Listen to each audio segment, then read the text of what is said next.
Ladies and gentlemen, this is Mampolo from Mampolo's Corner. Rene here myself.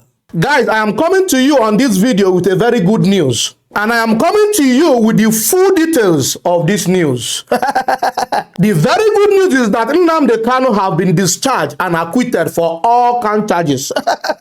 All of them, neither acquitted, one no remain. Now, as I am speaking to you, the Biafran families, the IPOP families, they are all jubilating everywhere in the world. Before I will come with the full detail of the news, let's watch the Biafran family jubilation. Watch video.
I am very happy.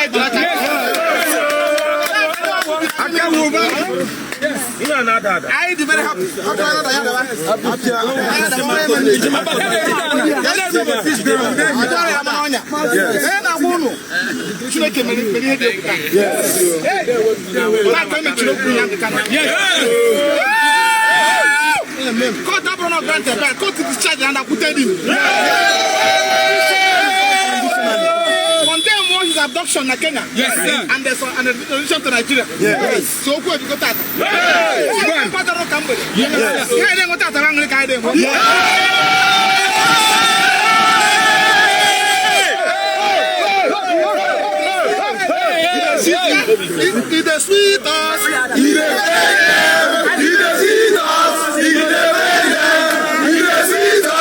We go defend them, after they beat us, we go defend them. After they sweet us, we go defend them. We defend them, after they sweet us, we go defend them.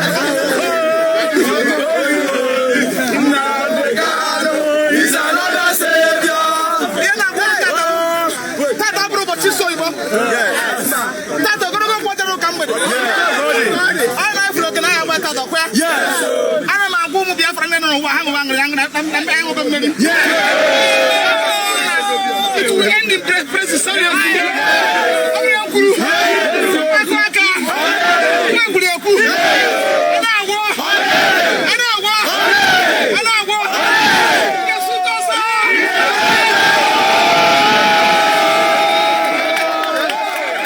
Guys, to be honest, I'm the most happiest person for Nnamdi Kanu to have been discharged and acquitted of all these charges. I'm very happy. I am quite happy because Nnamdi Kanu has suffered so much for the cause he so much believed in. To me, he deserves to be called a leader.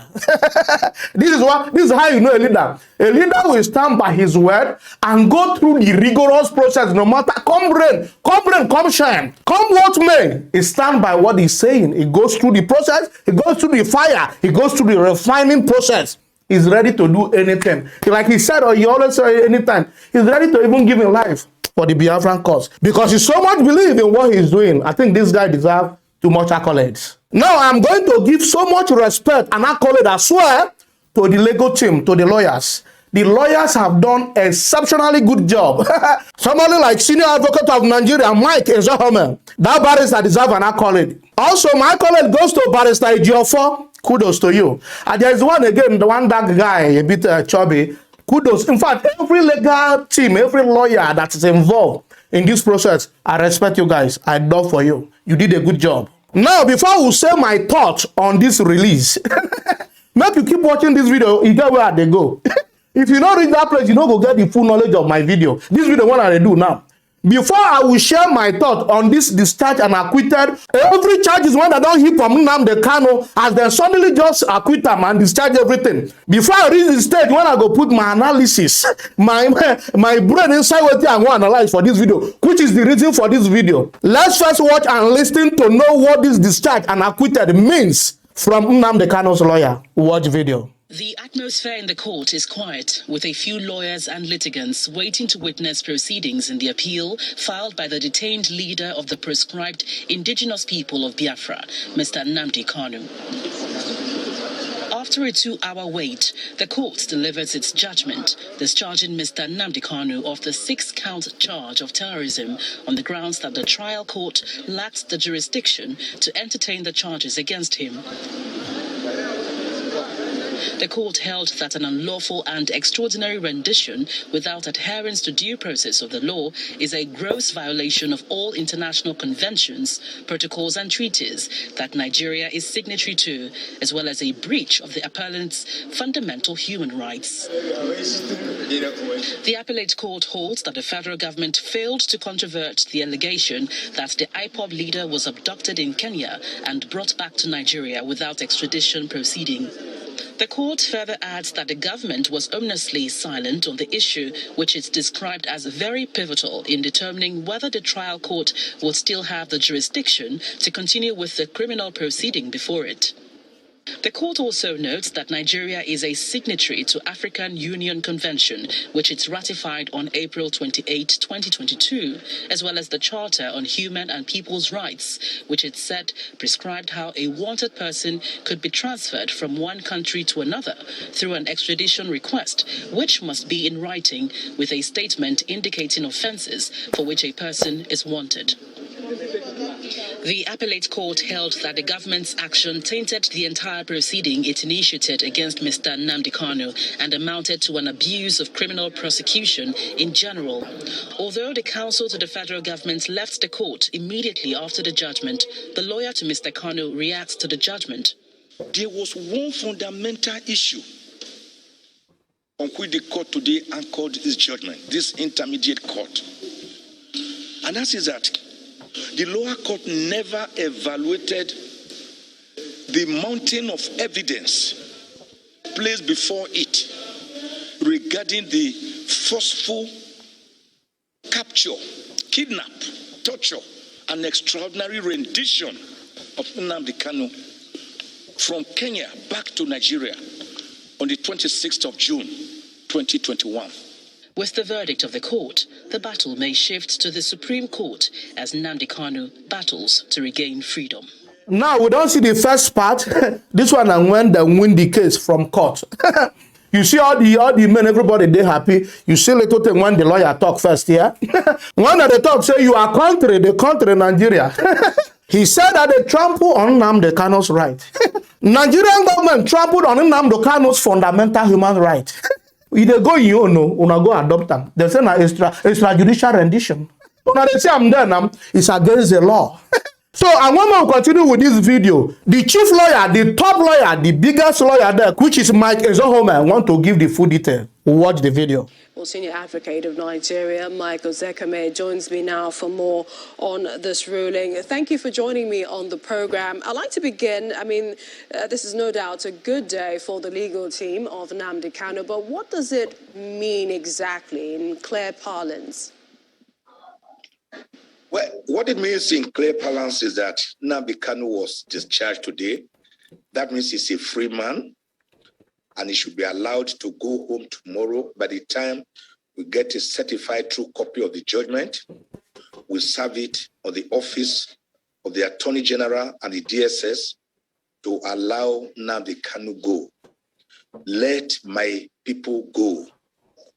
That is how it is put in the Bible. But Chief Zekame, we've heard from the federal government right now. Was not allowing that, there was a problem. Yeah. We just had the update from the federal government saying that it's just, on a single issue bordering on rendition, and they are looking at taking other legal options, afforded to the government. The single issue bordering on extraordinary rendition after he was brutally captured, tortured in Kenya, blindfolded, and extrajudicially rendered back to Nigeria, is what determined it. We put all the facts before the court. The federal government had no answer to any of the allegations. And in law, when we make certain factual allegations and they are not denied, they are deemed admitted. So if the federal government wants to pursue trifles against a citizen by appealing against such a well-rendered judgment, I can only wish them good luck. But let me also tell the federal government, if they appeal, I'm going to file a cross appeal against two of the issues which I do not agree with the Court of Appeal on. That is the issue of the situs of the place of commission of an offense. Section 45 of the Federal High Court Act and decisions of the Supreme Court make it clear that you can only try a person in a place where you disclose the venue of the commission of the crime, the time, the circumstances. But when you say Nnamdi made a broadcast, from where did he make the broadcast? Is it in the spirit world? Is it in the land of the dead? The Court of Appeal, with all respect, appeared to have glossed over that something by saying, oh, it didn't matter since the charge, the counts did not deceive him. That is not the issue. Supreme Court, look, the Lebanese case that was tried, we all watched it, was it last year? They were accused of having catch of farms in Kano, but they were tried in Abuja. And the Supreme Court quashed the entire judgment because it is the venue of the commission of a crime that you should try the person. And now the Kanu, you say he made a broadcast. You have not told us where he made this broadcast from.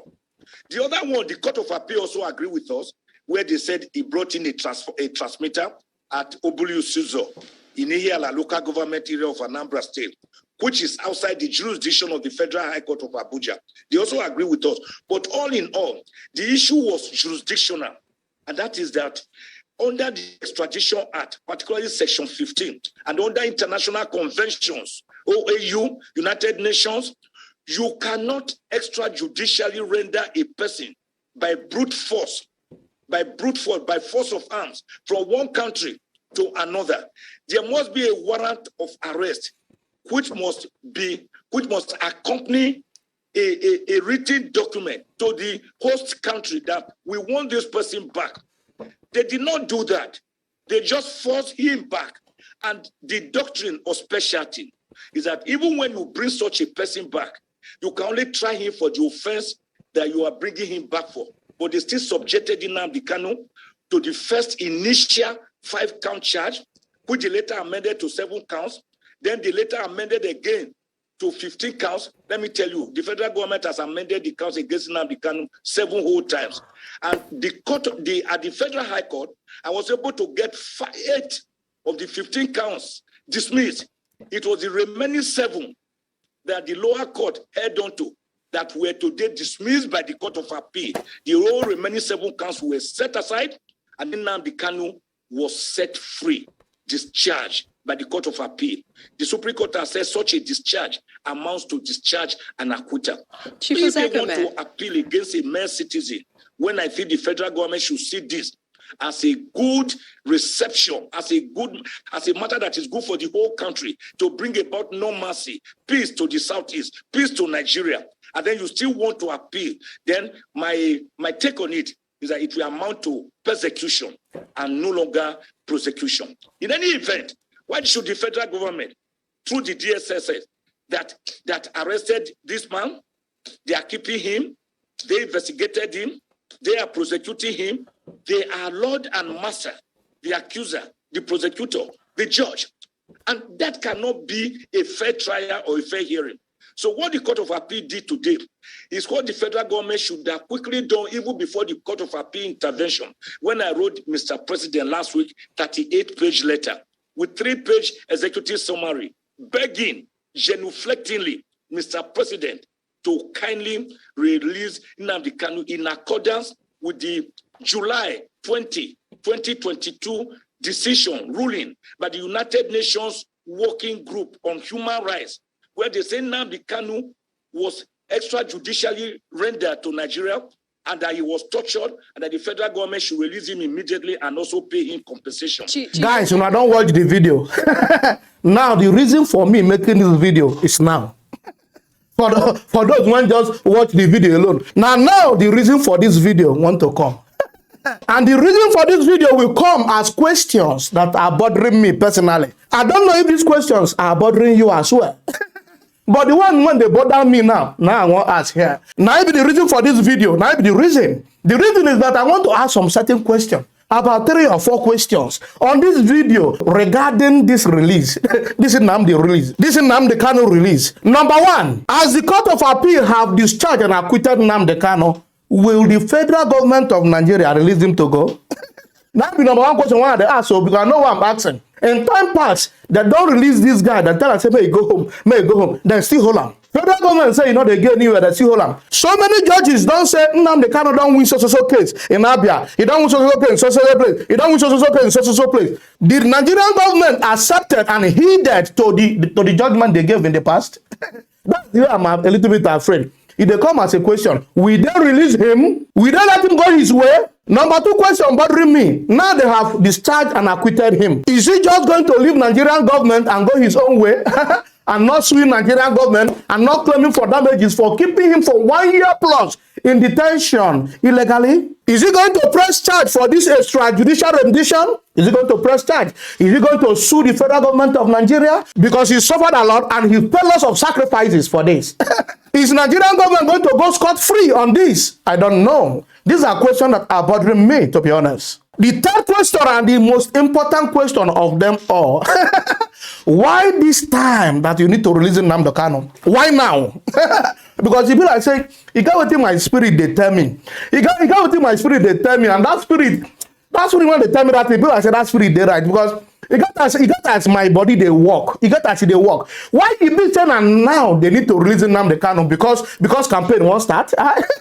Is this release political? Is it political?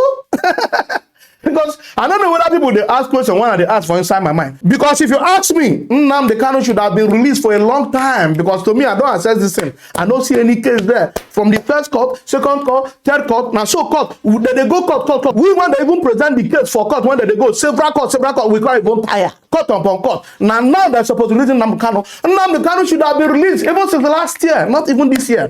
So why now?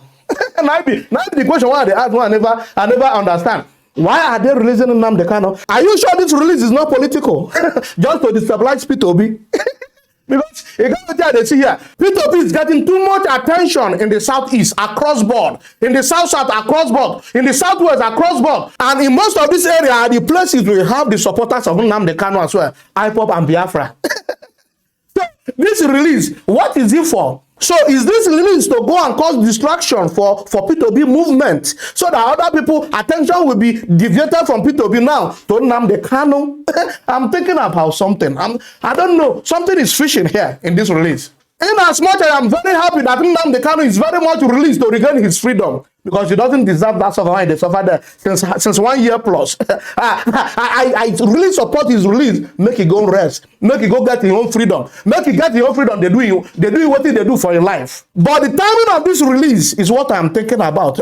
It's what I'm doubting. What is wrong? What is happening? Why this time? Why this time? Because you see these political people, you see all these political people now go to say they don't get sense. But the chance when these people will get, they pass your own. They pass your own. Is this political strategy to destabilize P2B? Is this political strategy to get a southeast, south, and other region that supporting Nnamdi Kanu to be distracted, and focus on Nnamdi Kanu now? You know, focus on Biafra activity, so that at some point, they might even say there's no election in Biafra land. That means P2B will lose a lot, because all the whole southeast people are not going to come out. Maybe they are afraid, because IPOB might declare that there might not be an election, and the turnout on the election day might be very small. You dey see strategy. I dey think, I not say not sure, but I dey think. I am thinking. Why now? On the other way around, Nnamdi Kanu might come at P2B might visit him to just say congratulations. Or Nnamdi Kanu might visit P2B. They'll say, you see, I tell you, I say P2B is for Biafra. I don't tell you now.